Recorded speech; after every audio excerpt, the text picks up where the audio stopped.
Assalomu alaykum. Bugun biz sizlar bilan Bernoulli qonunini o'rganamiz. Nima ekanligini, hayotda qachon, qayerda qo'llaniladi, qayerda ko'rishimiz mumkin va hokazo. Bernoulli qonuni nima degani o'zi? Birinchi nimaligini bilib olishimiz kerak bo'ladi.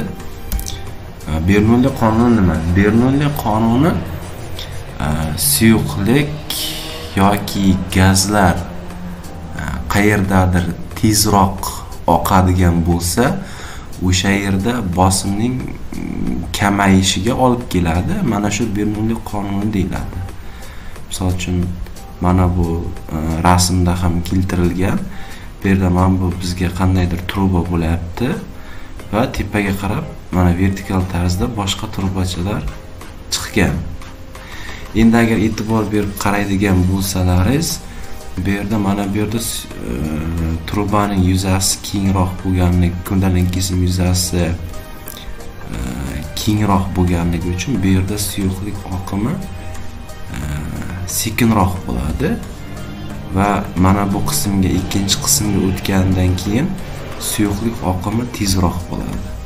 Chunki bu yerdan ko'proq narsa o'sha sekinroq o'tyapti, o'sha xuddi shu ko'proq narsa suyuqlik bu yerdan tez o'tib ketish kerak bo'ladi. Chunki bu yerda kundalang kesim yuzasi ko'rib turganingizdek kichik. Mana bu eng kichik qismda suyuqlik yanada tez oqishga majbur bo'ladi va bu yerda yana o'sha yuza kattaryapti va yana sekinlashadi. E'tibor bergan bo'lsalaringiz, mana bu yerda o'sha suyuqlik, misol uchun suv bo'lishi mumkin, boshqa bo'lishi mumkin. Eng tez oqadigan joyda bosim eng kichkina bo'lyapti. Buni qaydan bilyapmiz? Chunki mana bosim bu yerda kichkinaroq bo'lganligi uchun tepaga ozroq ko'tarilyapti. Bu yerda misol uchun bosim mana bu yerdagidan sal kattaroq, bu yerda ko'proq ko'tarilyapti. Bu yerda eng ko'p ko'tarilyapti va hokazo. Ya'ni suyuqlik yoki gaz oqimida agar tezlik oshadigan bo'lsa, o'sha yerda bosim kam bo'ladi.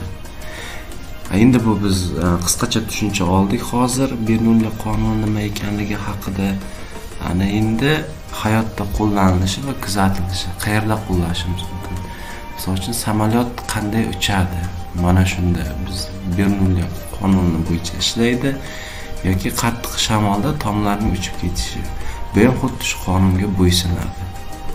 Endi hammasini bitta-bitta ko'rib chiqishimiz mumkin. Masalan, mana samolyot qanday ko'tariladi degan savolga javob olishimiz mumkin. Samolyotni qanoti bir xil, bir tekisda bo'lmaydi-da u.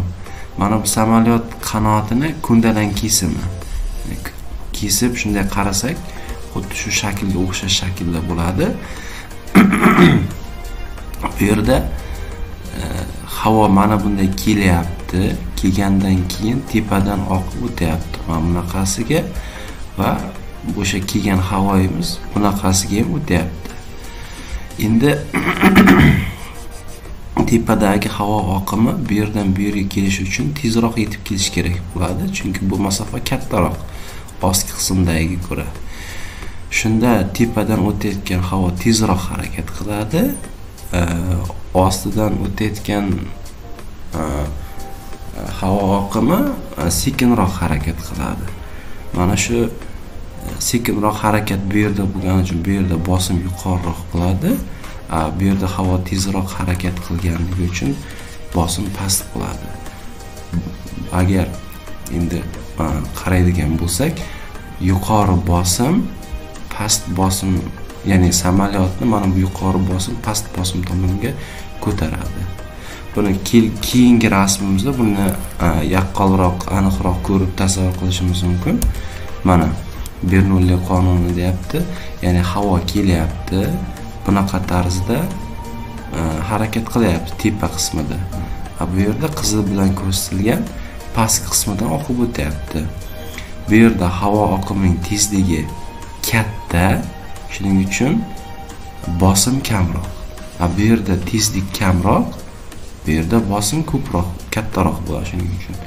Va shuning natijasida bizga mana ko'taradigan kuch hosil bo'lyapti. Mana shu kuch samolyotni ko'taradi. Endi uy tomlarining shamolda uchib ketishi. Misol uchun bizda qattiq shamol bo'lganda uy tomlari uchib ketib qoladi, hatto qattiq mahkamlangan bo'lsa ham. Bu nima uchun bunday bo'ladi? Sababi bizda misol uchun tomimizning ostida atmosfera bosimiga teng bo'ladigan bosim bo'lsa, o'zgarmas bosim, tashqari tomonda shamol esyapti. Ya'ni ichkarida shamol bo'lgani yo'q, tashqi tomonda, uning uyning yuqorisida shamol esyapti. O'sha shamol esgandan keyin tepada endi shamol tezroq esadi-ku, ostki qismida shamol bo'lmaydi-ku. Shunda bu yerda bosim kamayib qoladi. Ya'ni tomning tepasida bosim kam, ostki qismida esa bosim katta. O'sha katta bosim kichik bosim tomonga harakat qilib, uyning tomlari uchib ketishi qattiq shamol bo'lganda kuzatiladi. Yoki misol uchun buni yana bu qismini ham qo'shdim. Oddiy uy sharoitida ham ko'rishimiz mumkin. Misol uchun qo'lingizga bir qog'ozni olsangiz, oddiy yengilroq qog'ozmi, o'sha qog'oz olib, uning ustki qismiga puflasangiz, o'sha qog'oz tepaga ko'tarilib boshlaydi. Nima uchun bunday bo'lyapti? Chunki ostki qismida shamol yo'q. Bosim qanday bo'lsa shundayligicha turibdi. Tepa qismida shamol esgandan keyin, ya'ni nafas bilan puflayapmiz, esgandan keyin bu yerda kichik bosim kichiklashadi. Shuning natijasida yuqori bosim kichik bosimga tomon qarab o'sha qog'ozni ko'taradi. Bugungi aytmoqchi bo'lgan gaplarim shulardan iborat edi. Agar siz Bernoulli qonuni haqida qisqacha tushunchaga ega bo'lgan bo'lsangiz, juda yaxshi bu. E'tiboringiz uchun rahmat. Sog' bo'ling.